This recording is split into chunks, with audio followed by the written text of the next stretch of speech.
bah ouais, mais je les emmerde les recruteurs parce que maintenant, je peux écrire sur LinkedIn, je vous emmerde tous, j'ai pas besoin de vous. Donc tu vois, je voudrais que je fasse un dessin, ça client, ça produit, toi vendre produit à client. Parce que ça, c'est la putain de base de l'économie. C'est une arnaque la vente. Vendre quelque chose à quelqu'un quand on est développeur, c'est une arnaque. Salut, c'est Mike, bienvenue dans cette nouvelle vidéo, un petit format un petit peu différent puisque j'ai une caméra ici, une caméra ici, une caméra ici, un iPad. Alors j'ai prévu de te projeter là mais ça rendait pas très bien, du coup tu auras un screen quand c'est nécessaire puisque c'est un petit format tranquillou, pépère, détendu, un format chill and Q&A. J'ai envie de tester un petit peu comme ça des nouveaux formats et tu connais peut-être le format chill and Q&A, c'est un format qui n'est pas scripté, j'ai une mind map et je défile un petit peu comme ça en mode, je ne vais pas dire freestyle, mais voilà, c'est un petit peu freestyle. Donc, tu auras des screens quand il y aura besoin en fonction du montage, en fonction de mon monteur. Bref, on va commencer tout de suite, on va rentrer dans le vif du sujet. Arrête de vouloir faire des SaaS quand tu es développeur. Arrête de vouloir faire des SaaS. Voilà, ça c'est dit. C'est vrai que les développeurs, on est là, il y a une grosse hype autour des SaaS. Et franchement, je vais t'expliquer pourquoi je ne fais pas de SaaS. Parce que je dois gagner ma vie, je dois gagner de l'argent, je dois développer mon activité, j'ai des villas à construire, j'ai des freelances à payer, je dois développer mon activité et donc je n'ai pas le temps de faire mumuse avec des SaaS. Pourquoi je dis ça? Parce que le SaaS, c'est un excellent business model. Le problème, c'est que c'est vrai que c'est accessible aux développeurs parce que quand on est développeur, qu'est-ce qu'on sait faire? On sait développer et donc on sait créer des produits. Et le problème, c'est qu'on se tourne vers ce truc-là. Et tu connais déjà les statistiques, eh bien dans 99% des cas, ton SaaS il va aller à la poubelle. Donc je voudrais un petit peu rééquilibrer les choses par rapport au SaaS dans cette vidéo. Alors qu'est-ce que j'ai mis dans ma mind map? Petite introduction.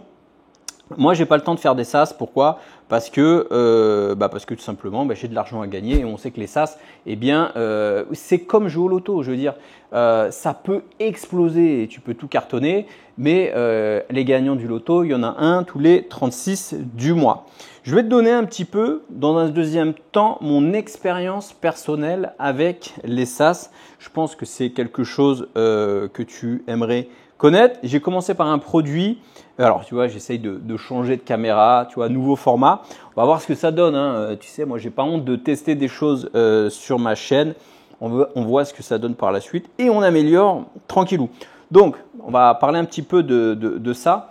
Du premier SaaS que j'ai lancé, enfin, c'était un logiciel à abonnement. Alors, c'est pas vraiment un SaaS parce que c'est vrai que le SaaS, on a la vision c'est plutôt web, logiciel hébergé sur le web.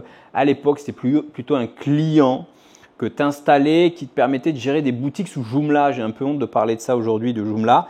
Mais voilà, c'était un premier produit que j'ai lancé et qui me permettait de générer 3-4K de MRR, donc de monthly revenu récurrent, recurring revenue. Pour les personnes qui ne connaissent pas, je pense que c'est un terme que tu dois connaître. Donc voilà, c'est un outil qui rapporte 3-4K. Donc c'est cool quand tu démarres. Sauf que ce produit, j'ai mis du temps à le développer. Et le problème, ce n'est pas le fait de l'avoir développé. Parce que ça, moi à l'époque, j'ai appris beaucoup avec ça. Je me suis bien amusé à développer ce produit-là.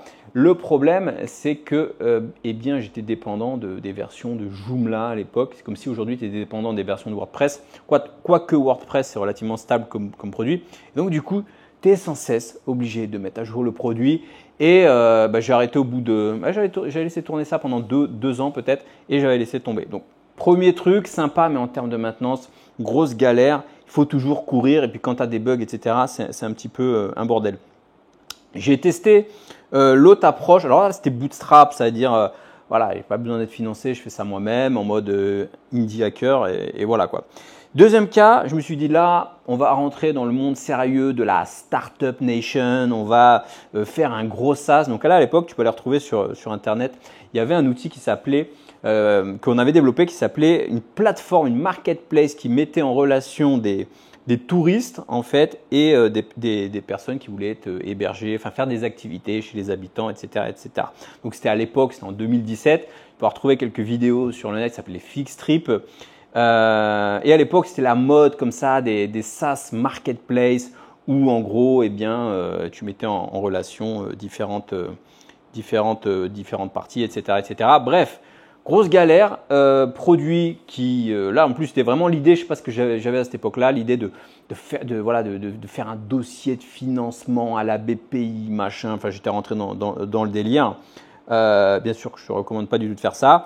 Et finalement, eh bien, un an de dev, 8-9 mois de dev, on était à 3-4 développeurs. Et clairement, quelques utilisateurs qui se sont inscrits. Mais clairement, c'était, on a arrêté au bout d'un an. On a essayé d'apply à The Family, ça n'a pas marché. On a essayé un petit peu plein de trucs, des incubateurs, des trucs comme ça. Et finalement, c'est parti à la poubelle. Un an de dev pour pas grand chose avec une architecture aux petits oignons, etc. Et finalement, on a essayé de lever et tout. Et en fait, Airbnb, ils sont arrivés avec le même principe. Ils ont fait ça. Et puis terminé hein, quand Airbnb arrive. Mais voilà, intéressant.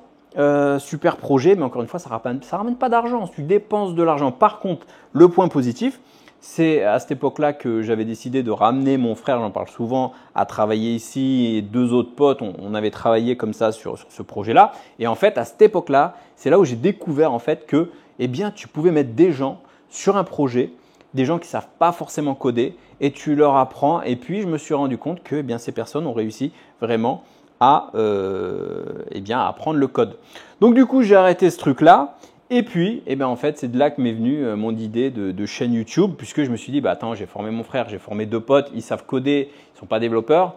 Et bien, à partir de là, c'est là que, en fait, j'ai eu cette idée. Donc, ça ne me rapporte pas d'argent. Ça, je ne vais pas dire que ça ne sert à rien de faire des choses globalement. Alors, c'est une vidéo où je vais un peu casser le fait de faire des SaaS, parce que tous les devs, on veut faire des SaaS, mais personne ne gagne sa vie avec les SaaS, ou très peu. Donc, je vais taper dessus, mais en vrai, dans la réalité, tant que tu es dans l'action, tant que tu fais des choses, eh bien, ok, c'est un SaaS, ça ne servait à rien, c'est un échec peut-être, mais si je n'avais pas fait SaaS, eh bien, je n'aurais pas monté ma chaîne YouTube et j'en serais pas là aujourd'hui. Donc ça, c'était un petit peu pour l'expérience du gros SaaS fait en équipe, avec plusieurs personnes. Et ensuite, tu pourras retrouver sur ma chaîne. Avec mon frère, à une époque, on s'était essayé de faire un SaaS hyper rapide en 1 mois. L'idée, c'était de mettre en relation des freelances et des développeurs un peu juniors avec des personnes, etc., etc. Alors là, j'avais une chaîne YouTube à l'époque déjà, donc c'est il y a peut-être 4 ans. Et ce qui était cool, c'est que on l'a fait en 1 mois à l'arrache. On est allé bootstrap comme ça. On s'est dit, on s'en fout, pas besoin d'argent, machin. On délivre. Et on a fait 0 €. Ok, mais ce qui était cool, c'est qu'on a eu énormément d'inscrits et c'est quand même sympa de faire un produit et de voir qu'il y a du monde qui s'inscrit, etc. et qu'il y a un petit peu de traction. Et puis, c'était un peu pour le fun. Et puis, en fait, au bout d'un mois, eh bien, on a arrêté. Donc, bilan de tous ces différents types de produits, de SaaS, etc. C'est qu'on a appris beaucoup, on s'est amusé, on s'est éclaté, mais finalement, eh bien, on n'est toujours pas libre. On n'a pas été libre financièrement comme on l'entend un petit peu partout. Voilà, soyez libre avec les SaaS. C'était un peu la loose. Donc voilà un petit peu mon expérience par rapport au SaaS et pourquoi, bien évidemment, c'est pas quelque chose que je te recommande. Alors, pourquoi toute cette hype autour des SaaS Eh bien, tout simplement parce que, qu'est-ce que j'ai mis Eh bien, tous les influenceurs dev en parlent. Pourquoi Eh bien, je le vois sur LinkedIn un peu, tout le monde rêve de liberté. Et c'est vrai que moi, quand j'ai quitté un petit peu le monde du freelancing classique ou le monde corporate, le truc de LinkedIn, etc., travailler pour des clients, etc., et que je me suis dit, moi, je fais mon truc dans mon coin, c'était en 2017-2018. À l'époque, tu ne pouvais pas publier ça sur les réseaux. Tu étais vu comme un fou, quoi. De toute façon, je ne veux pas dire que j'étais un pionnier parce qu'il y avait déjà des gens qui faisaient ça. Mais clairement, quand tu faisais ça en 2017-2018, en fait, tu ne le criais pas sous les toits. Tu faisais ton truc, tu essayais de développer ton activité comme tu pouvais et tu osais à peine le dire. Moi, je me souviens quand j'ai commencé à publier mes premiers contenus sur le net, je voulais juste qu'il n'y ait pas mes collègues qui me voient. Je n'osais pas le dire.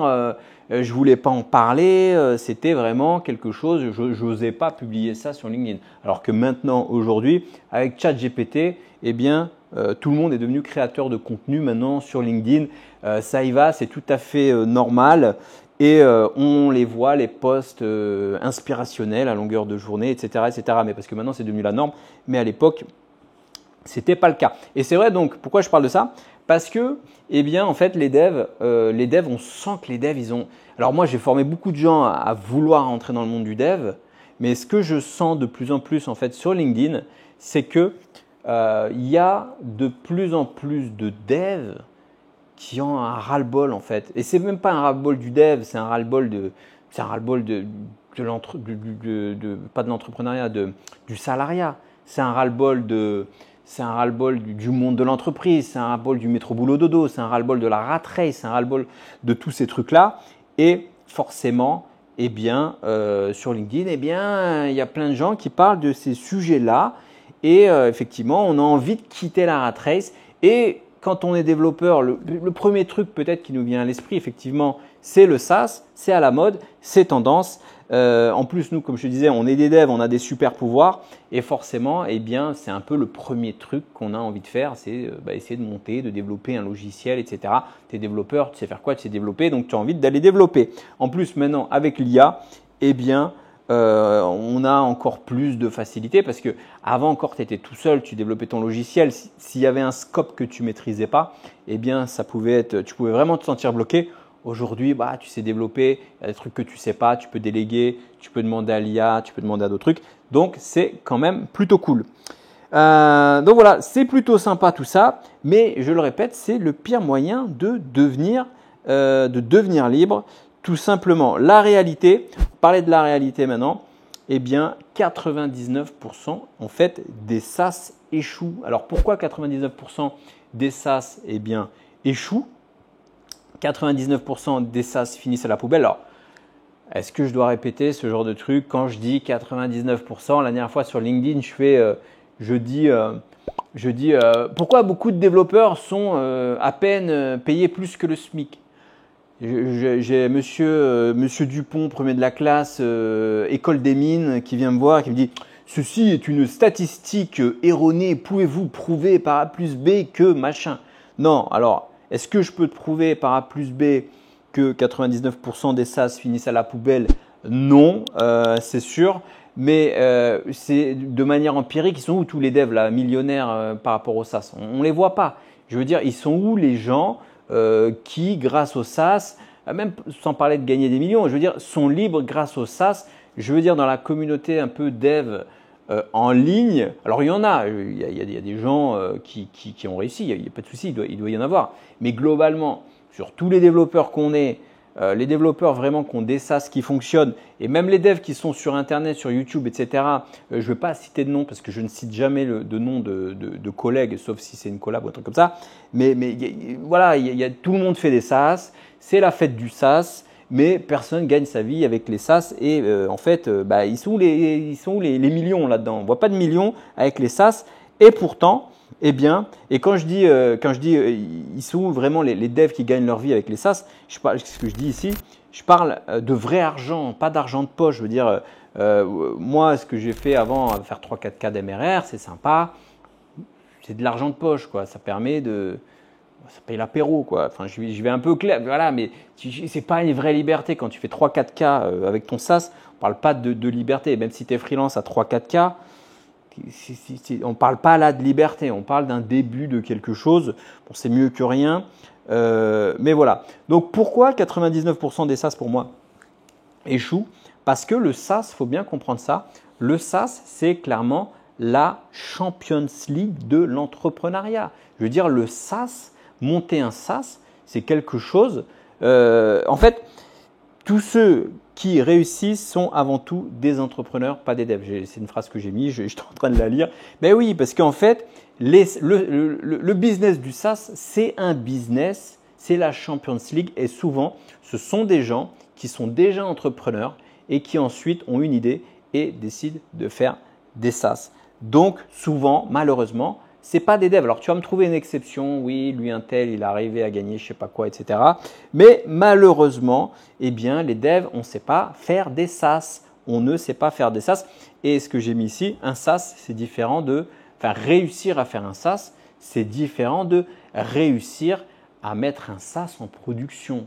Réussir à mettre un SaaS en production, Moi, je suis formateur, donc je m'adresse à des personnes qui apprennent le code. Donc, si tu arrives à développer un SaaS et le mettre en production, bouteille de champagne, bravo, tu as franchi une première étape, félicitations, bravo à toi, génial, tu sais faire un SaaS, bravo, mais techniquement, mais tu gagnes 0 €. En fait, un SaaS, ce n'est pas mettre en ligne un outil. Un SaaS, c'est avoir des clients, quelqu'un qui met sa CB, qui paye, etc. C'est-à-dire, en gros, un SaaS, c'est des clients, c'est un marché, etc., etc. Donc voilà un petit peu pour le constat que ils sont où les devs qui cartonnent avec les SaaS. Eh bien, moi, le constat que je vois, c'est que j'en vois pas. Donc, je ne vois pas de dev. Là, je vois pas de dev. Alors, il y a 2-3 cas sur Twitter. Il y a quelques mecs un peu par-ci par-là qui gagnent, qui ont un petit MRR par-ci par-là. Moi, je ne les vois pas. Tu vois, je ne les vois pas. Il y en a, ils font 1000 par-ci, 2000 par-là. C'est sympa, mais clairement, ce n'est pas ce qui va t'amener la liberté. Donc, je suis désolé de le dire, c'est quoi le vrai moyen de devenir libre en tant que dev? C'est malheureusement, eh bien, c'est quelque chose qui est beaucoup plus boring, c'est quelque chose qui est beaucoup plus chiant. Je veux dire, moi, entre mon business de formation en ligne et faire des SaaS, comment dire, moi, quand je développe des outils, quand je développe un SaaS, quand je fais un SaaS, et j'ai des outils, j'ai des projets comme ça, mais je m'amuse, je m'éclate, c'est la fête, j'adore, je passe du bon temps. Et c'est pour ça que tous les devs ont fait des SaaS, parce qu'on apprend des choses, on s'éclate, on passe du bon temps, on s'amuse, c'est la fête, etc., etc. C'est génial. Le problème de ça, eh bien, tout simplement, c'est que on s'amuse, mais on ne fait pas les choses reloues. Et les choses reloues, je suis désolé de te le dire, mais les choses reloues, c'est se taper du marketing, c'est se taper, faire grossir sa base d'email, c'est peut-être faire des pages de vente, faire du marketing, revoir son copywriting, bosser avec un copywriter. Ça, c'est chiant, je suis désolé. Moi, personnellement, quand je fais du copywriting, quand je fais des pages de vente, ça me saoule. En vrai, je préférerais rester tranquille. J'ouvre mon VS Code, mon petit curseur, j'ai mon projet, j'ai des idées, tac, je mets en place le paiement Stripe, je m'amuse, je code, je commise, je développe des features, je teste des nouvelles librairies. Ça, c'est du kiff. C'est du kiff, on kiffe tous, il n'y a pas de problème avec ça. Moi, j'adore, mais le problème, c'est que ça ne ramène pas d'argent. Et donc, si tu veux devenir vraiment libre financièrement, eh bien, il faut faire des choses qui sont reloues. Et les choses qui sont reloues, eh bien, je vais te les donner maintenant. J'invente rien, c'est tout simplement. Alors, moi, je pense que tu as beaucoup plus. J'avais fait une vidéo sur comment gagner 10 000 €, les 3 moyens, et ça va reprendre un petit peu ces trucs-là. C'est qu'en fait, les premiers trucs, déjà, si tu veux être libre, tu es développeur, tu as des compétences. Qu'est-ce que tu en fais de ces compétences? Ces compétences, tu peux rester employé. C'est pas le plus ouf, gagner 10 000 € en tant qu'employé, c'est possible après plusieurs années, etc. Mais clairement, je pense que ça va être un petit peu compliqué. Ce qui te reste, c'est le freelancing, plus, je dirais, l'expatriation. Pourquoi? Parce que le freelancing, en fait, plus expatriation, j'ajoute le plus expatriation. Pourquoi? Parce qu'en plus, là, ils ont récemment changé les lois sur les micro-entreprises, machin, il y a la TVA. En fait, la France, on est un pays où en fait on n'aime pas les indépendants, on n'aime pas les entrepreneurs, on n'aime pas ça. Si tu es indépendant, si tu es freelance dans ton coin, tu galères à trouver des clients, tu factures tes devs, tu fais 5, 10 000, 15 000, machin, on a envie de te matraquer la tronche. C'est la France, c'est comme ça. Et donc, ce n'est pas un pays qui est fait pour t'accueillir. 10 000 € en freelance en France, c'est vrai que c'est un symbole, les 10 000 €, mais je ne vais pas dire c'est le minimum, mais on n'est pas loin du minimum. Alors, c'est sûr qu'on gagne mieux sa vie qu'en étant caissier à Franprix ou je ne sais pas quoi, mais on est quand même sur quelque chose d'assez minime. Quand tu regardes les taxes qui va derrière, l'État te prend 50%, il ne te reste plus grand-chose, il y a la TVA, il y a ceci, il y a cela. Donc, 10 000 €, il va te rester 5-6 000, c'est pas mal, plus le coût de la vie, etc. Bon, c'est un début, c'est bien. Et d'ailleurs, c'est pour ça que j'ai des formations comme le système freelance, etc., qui donnent des méthodes, des techniques, des systèmes pour vraiment atteindre ces chiffres-là et les membres de mes formations les atteignent. Mais la réalité, 5-10 000 euros en freelance, ça reste, voilà, ça reste un petit peu le minimum. Mais bon, moi je ne comprends pas les gens et je suis désolé si mon frère me regarde, j'ai mon frère qui est comme ça, j'ai mon neveu qui est comme ça, c'est-à-dire c'est 2 devs, freelance, ils font leurs 8, 9, 10 cas par mois, ils sont en remote et ils restent assis en France à se faire allumer. Donc ça, je ne comprends pas les gars. Je ne comprends pas ce que vous foutez, je ne comprends pas. Les freelances, on est en 2025, vous avez un visa, vous avez un passeport, barrez-vous. Donc le premier moyen de devenir libre financièrement, c'est de passer freelance et de s'expatrier. Alors oui, je sais, vous allez me dire, on échange toujours notre temps contre notre argent, etc. Mais ce n'est pas le sujet, c'est que les personnes qui sont prêtes à faire cet effort-là, c'est-à-dire prendre leur sac à dos, se barrer, ouvrir une société offshore dans un pays, peu importe, passer 1 an, 2 ans, freelance, remote, faire les 100K à l'année pendant 1 an, 2 ans et mettre 100, 200K de côté, investir ailleurs dans de l'IMO, dans des cryptos, dans des assets, enfin peu importe, c'est le premier pas vers la liberté. Et malheureusement, ce n'est pas avec un SaaS que ça va pas arriver en fait. Avec un SaaS, ça ne va pas arriver. C'est le loto. Ça, c'est un des premiers pas, c'est un des premiers trucs qui vont te permettre de, en fait, avoir un premier pas dans la liberté. Allez, j'ai mis stop, donc 100K en 1 an, c'est possible. Alors oui, stop les excuses. Je veux dire, les excuses, j'y arrive pas, j'ai des enfants, etc., etc. C'est de plus en plus dur qu'avant, etc. Bon, en vrai, la vie, c'est dur, les gars. Enfin, je ne peux pas vous dire la vie est facile. Hein. La vie, elle est dure. C'est dur. Oui, bah, tout est dur. Et il y a 5-6 ans, quand j'ai formé mon frère qui se lançait, c'était pas la crise, c'était pas machin. C'était dur. Ça a toujours été dur. Il faut passer par là. Je veux dire, l'entrepreneuriat, c'est dur. Lancer un SaaS, c'est encore plus dur. Voilà. Donc, c'est beaucoup plus facile de passer par la case freelancing et pouvoir mettre un petit peu de côté, s'expatrier, etc., que le SaaS, clairement. Donc oui, les excuses, voilà, c'est quelque chose ce que j'entends un petit peu partout. J'entends les gens aussi qui me disent « ouais, mais l'expatriation, les enfants ». Bien sûr que les enfants, c'est plus dur. Mais moi, pour être à Bali, ben, il y a plein de familles qui sont là avec des enfants.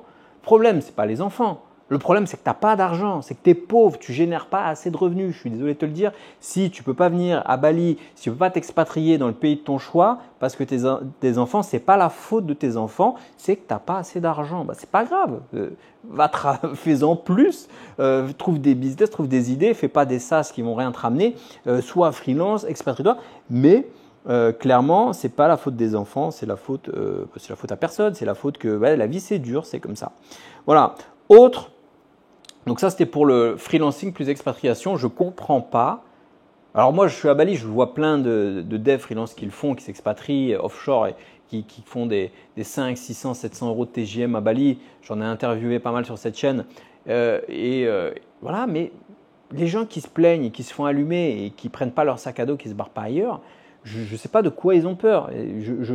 Alors je sais, des fois, il y a des problèmes de fiscalité, de choses comme ça, mais clairement, barrez-vous. Si ça ne vous convient pas, barrez-vous. Je trouve que c'est…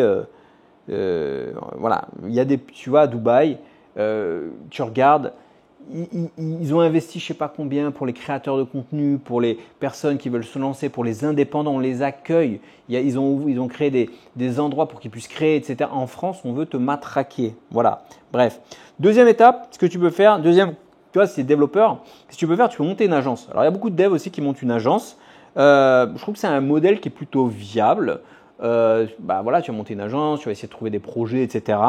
D'ailleurs, dans le système freelance, j'ai interviewé comme ça dans une masterclass quelqu'un qui a un business d'agence et c'est quelque chose qui peut éventuellement plaire à certains. Alors, moi, ce n'est pas le business model que je préfère puisque ce n'est pas un business model où je trouve que c'est un premier pas vers la liberté, mais le business model de l'agence, pour moi, c'est clairement un business model où tu n'as pas de vie, quoi, hein. C'est vraiment… je parlais avec un pote là, qui est de passage à Bali, qui a une agence, qui me dit ouais, je gagne bien. Alors, tu gagnes bien avec une agence. Tu vas bien gagner, que ce soit une agence de publicité ou une agence dev ou quoi. Tu gagnes bien. Par contre, tu n'as pas de life. Donc, voilà, tu peux quitter le salariat, tu peux faire un petit début, mais clairement, c'est pas. Voilà, moi, je ne connais pas vraiment le business model agence. J'ai des potes qui le font, mais voilà, j'ai du mal. Allez, troisième cas, début de liberté, alternative au fameux SaaS que tout le monde ressasse là depuis un certain temps, c'est de monétiser ses compétences, tout simplement. Tu monétises tes compétences, ça veut dire quoi? Eh bien, alors c'est sûr, c'est chiant. Je veux dire, monétiser ses compétences, ça veut dire faire de l'accompagnement, faire du coaching. Il faut se créer une audience, faut créer du contenu, peut-être faut avoir un personal branding, il faut faire tout ça. Donc ça prend du temps. Tu peux avoir la formation en ligne aussi. Et pareil, la formation en ligne, je ne sais pas pourquoi. La dernière fois, je vois un post LinkedIn de 50 km où on parle de 1 milliard de choses. Ouais, alors si tu es dev, tu peux monter un SaaS, tu peux faire ceci, tu peux monter une agence, tu peux machin. Business de la formation en ligne, il est à peine mentionné. Alors, je pense que ça doit être la connotation. Il y a une espèce de connotation. Ah non, formateur en ligne, ça ne le fait pas ou je ne sais pas quoi. Je ne sais pas pourquoi. Oui, peut-être c'était des gens à Dubaï là, qui vendent des formations pour du trading ou des trucs un peu scammy. Voilà, c'est mal vu. Pourquoi c'est mal vu? En fait, la formation en ligne, je veux dire, il n'y a rien de plus noble que la formation en ligne. Je veux dire, tu formes des gens avec tes compétences. Je veux dire, il y a énormément de devs qui ont plusieurs longues années d'expérience sur des sujets techniques précis. Et en fait, sur Udemy et toutes ces plateformes-là, on voit JavaScript de A à Z, machin. C'est des formations faites par des juniors qui connaissent souvent pas grand-chose, mais qui ont compris que le nouveau modèle économique se passait en ligne. Et les devs qui ont envie de quitter la rat race, qui ont envie de quitter ce monde-là et qui auraient envie justement de s'émanciper, alors oui, ils vont aller vers les SaaS, mais je veux dire, putain, t'es DevOps, t'as été même chef de projet, t'as été dans la banque, t'es dans la finance, t'as été dans le retail, t'as énormément, t'as été dans l'embarqué. Enfin, il y a énormément de gens qui souhaiteraient se former à ces métiers-là et il y a des formations et ces sujets-là, ils ne sont pas couverts par Udemy. Parce que quand je dis Udemy, c'est la formation en ligne en règle générale. Parce qu'on a tout le temps les mêmes trucs, JavaScript de A à Z, blablabla. Blablabla. Mais il y a énormément de niches à combler, il y a énormément de sujets à faire et je sais que les devs, eh bien, malheureusement, ils n'y vont pas tant que ça dessus. Pourquoi? Parce qu'on est confort à développer tranquillou avec nos petits projets. On est là, on est dans notre petite zone de confort, on est bien, on construit, on a la fausse sensation qu'on fait un pas vers la liberté, mais en réalité, vous faites un pas vers rien du tout. Et moi, je le sais. Pourquoi je dis ça? Parce que j'aimerais vraiment un peu secouer par rapport à ça, puisque c'est dur. Je veux dire, qui a envie de montrer sa tête? Moi, je suis quelqu'un de plutôt introverti.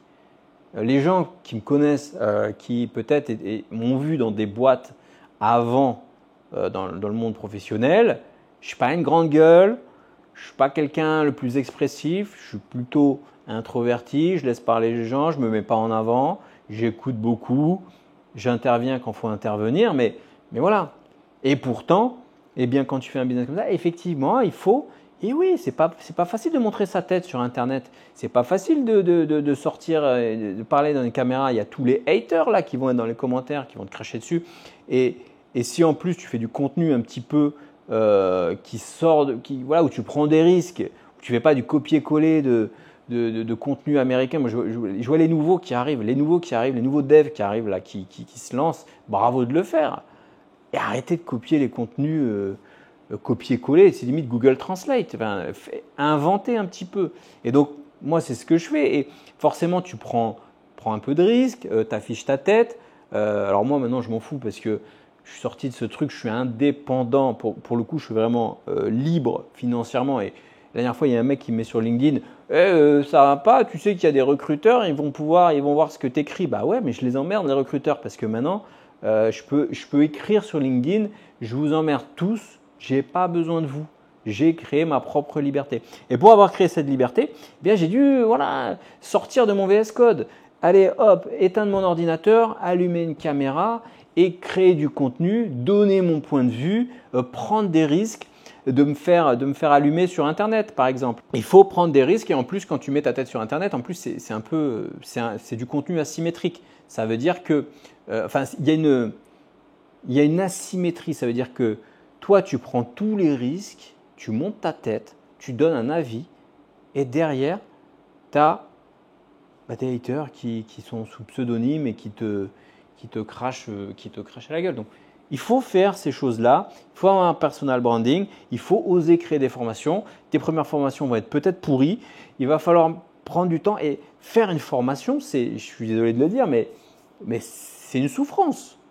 Je veux dire, entre développer sur des choses sympas et faire une formation, clairement, je préfère développer, je préfère faire des SaaS. Faire une formation, c'est de qualité, je parle, parce que faire une formation à l'arrache, il y a beaucoup de devs aussi, de gens qui recopient, qui repompent des formations. Mais en vrai, c'est du boulot. Ce n'est pas la partie la plus agréable du métier. Mais il faut savoir faire ce qui est compliqué pour atteindre la liberté. C'est important pour moi. Et donc voilà, il faut savoir créer du contenu, il faut savoir avoir un personal branding et il faut aussi savoir faire quoi? Il faut savoir aussi se vendre. Et donc il faut connaître un petit peu le copywriting, faire une page de vente. Entre faire une page de vente et coder mon SaaS, bien sûr que c'est plus fun. Je m'amuse plus sur un SaaS. Faire une page de vente, c'est un bordel. C'est pas quelque chose. Je veux dire, quand tu devs un SaaS, c'est simple. Il y a une fonctionnalité. À la fin, soit elle marche pas. Soit elle fonctionne pas. C'est noir ou blanc, c'est binaire. Page de vente, c'est subtil. Tu touches au psychologique. Tu n'es jamais sûr que ça va fonctionner. Tu es obligé de faire de l'A/B testing. Tu vas faire une page de vente. Tu vas croire que ça fonctionne. En fait, tu es à côté de la plaque. Ça ne touche pas à ton audience. C'est des choses, tu es sur des œufs, il faut se former à ces sujets-là. Bon, moi personnellement, c'est ce que j'ai fait et c'est ce qui m'a permis aujourd'hui d'être libre et ce n'est pas passé par le SaaS. Voilà. Donc, le troisième point que je disais, c'est monétiser ses compétences, c'est-à-dire avec du coaching, de l'accompagnement. Je veux dire, il y a énormément de personnes qui aimeraient être coachées à des sujets particuliers, la création de contenu, etc. Donc, maintenant, quand même, là, j'ai un petit peu refroidi peut-être la plupart d'entre vous avec les SaaS parce que en fait, j'entends que ça à longueur de journée. Créer ton SaaS, deviens libre avec ton SaaS, mon super SaaS, prends mon boilerplate, prends mon machin, tu vas gagner du temps, tu vas être libre, machin. Mais la réalité, où sont les devs qu'on connaît là, millionnaires ou même pas millionnaires, qui sont libres avec des SaaS? Et il y en a, je le sais, mais ils sont vraiment une minorité. Alors, maintenant, quand est-ce qu'un SaaS, quand même, ça peut être utile? Parce que là, je tape sur les SaaS, mais en vrai, on va quand même relativiser. Je veux dire, tant que tu crées quelque chose, tant que tu fais quelque chose, en vrai, c'est bien, il n'y a pas de souci, tu vois. Si tu n'as aucun projet, aucun but, aucune vision, rien, fais un SaaS, tu vois. Je veux dire, au pire, tu te formeras, tu prendras de la confiance, tu seras un meilleur dev. Donc, en vrai, il n'y a pas de problème avec le fait de faire des SaaS. Mais en vrai, c'est pas ça qui va t'amener la liberté. Maintenant, dans quel cas, donc je te disais, c'est intéressant de faire des SaaS? Eh bien, premier cas, bien évidemment, pour se former et progresser. C'est-à-dire que quand tu regardes mes programmes comme Next Mastery, eh bien, un programme pour devenir développeur full stack avec Next, eh bien, qu'est-ce qu'on fait? Eh bien, forcément, on développe un SaaS. Bah oui, parce que quand tu développes un SaaS, tu vas passer par toutes les étapes importantes, création du produit, login, machin, l'authentification, la gestion des droits, tu vas faire tout le truc. Et évidemment, pour progresser, c'est intéressant. Donc, si tu es un dev junior ou même un petit peu plus avancé, il y a des devs qui ont parfois 10 ans d'expérience, qui n'ont jamais fait un produit de A à Z aussi, tu vois. Si tu n'as jamais expérimenté le fait d'avoir fait un produit de A à Z toi-même, fais-le. Je veux dire, c'est pas perdu, tu progresseras. Qu'est-ce que j'ai mis? C'est expérience précieuse, mais sans pression financière. Bah oui, parce que en fait, ça, c'est encore une fois, moi je le vois, il y a des gens qui n'ont pas la pression financière. Je sais pas, tant mieux pour eux. Je veux dire, et donc ils font des SaaS, ils s'amusent et ça rapporte rien, machin. La dernière fois, je bossais avec un freelance, il me fait non, mais moi, je suis pas intéressé par l'argent. Ce qui compte, c'est développer mon truc et tout dans mon coin. Ouais, dans ce cas-là, si ton but c'est de t'amuser, dans ce cas-là, c'est ok de monter en compétence, il n'y a pas de problème. Maintenant, le deuxième cas, c'est si tu as une vraie idée plus ce que j'appelle vrai besoin. C'est-à-dire que les idées, tous les devs qui font des SaaS, ils ont tous une idée. Je vais recoder, je vais faire le nouveau réseau social, je vais faire la nouvelle marketplace, je vais faire le nouveau SaaS qui va permettre de faire ceci et faire cela. Bon, voilà, ça on a tous des idées, mais ce que je dirais, c'est si tu as une vraie idée plus vrai besoin. C'est-à-dire, tu as senti qu'il manquait un truc en fait. C'est par exemple, voilà, tu es là, tu te rends compte qu'au quotidien, il n'y a pas le SaaS qui permet de faire tel truc. Tu fais, waouh, c'est pas possible. Typiquement, alors là, c'est vraiment une belle success story, mais les gars de Submagic par exemple. On a tous fait des shorts, on s'est tous fait chier à sous-titrer des shorts. Au bout d'un moment, les mecs, j'imagine, ils ont dû se dire putain, mais il n'y a pas un outil qui fait ça. Ils ont regardé, non, il n'y a rien. Bon, bah vas-y, let's go, quoi, on va le faire, quoi, tu vois. Donc, il faut vraiment que ça parte d'un besoin, d'une douleur, d'une souffrance, d'un manque, en fait. Et voilà. Et d'ailleurs, soit dit en passant, et même les mecs de Submagic, s'ils se disent ça n'existe pas, puis après ils se rendent compte que même il y a une plateforme qui le fait, en fait, même si ça existe déjà, il faut arrêter aussi, ça c'est un petit aparté, on veut avoir l'idée révolutionnaire, on veut avoir l'idée où on est les seuls à vouloir faire ce produit. Alors, généralement, si tu es le seul à vouloir faire cette idée de produit, si tu veux être le premier, le seul, l'unique, généralement, c'est que ton truc ne va pas marcher. Parce que si tu es le seul, c'est quand même suspect. Je veux dire, il vaut mieux, si tu as un SaaS, attaquer un marché qui existe déjà. Ça veut dire qu'au moins, il y a un marché. Et ça veut dire qu'il y a des clients. Et ça veut dire que tu peux gratter une part de ce marché. Tandis que essayer d'avoir l'idée auquel personne n'aura pensé. Pourquoi? Parce que généralement, si personne n'y pense, c'est qu'il n'y a pas de marché. Et s'il n'y a pas de marché, il n'y a pas de clients. Et s'il n'y a pas de clients, tu ne vas pas créer un marché. Et l'idée que tu vas éduquer ton marché, créer un marché, etc., je pense que ça a très peu de chances d'arriver en règle générale. Donc, si tu sens qu'il y a un manque, que le produit existe déjà, bon, faut analyser, tu vois. Si c'est un gros truc derrière, tu vas peut-être pas t'attaquer au truc. Et quoique, mais il faut vraiment qu'il y ait un besoin. Donc, toi, tu peux aller sur quelque chose de un peu différent où tu essayes d'arriver avec une feature qui révolutionne le truc, tu vois. Voilà. Mais il faut que tu arrives avec vraiment une vraie idée et un vrai besoin. Un problème clair et validé sur le marché, j'ai dit. Pas j'ai envie de faire un SaaS, mais j'ai un marché. Voilà, je ne sais pas pourquoi j'ai écrit ça. Pas j'ai envie de faire un SaaS, mais j'ai un marché. Je ne sais pas ce que ça veut dire. Mais j'ai écrit ça, mais je ne me souviens pas ce que ça veut dire. Et tant pis. Voilà. Alors, conclusion de cette vidéo qui est un peu longue, c'est arrêter avec la hype des SaaS. Soyez stratégique. Je veux dire, si ton rêve ultime, si tu as toujours rêvé de faire un SaaS, ok, fais un SaaS. Mais en vrai, je pense que les personnes qui auraient vraiment envie de faire un SaaS, mais vraiment, vraiment envie de faire un SaaS, c'est leur kiff ultime, je leur dirais ne faites pas de SaaS dans un premier temps. Faites un business. Faites un business dans l'entrepreneuriat. Faites un business. Apprenez à avoir un produit A, le vendre à un client B et récupérer de l'argent. Ça s'appelle la base. Et le problème, nous les devs, on ne sait pas faire ça. Donc, tu vois, je voudrais que je fasse un dessin. Ça, client, ça, produit. Toi, vendre produit à client. Parce que ça, c'est la putain de base de l'économie.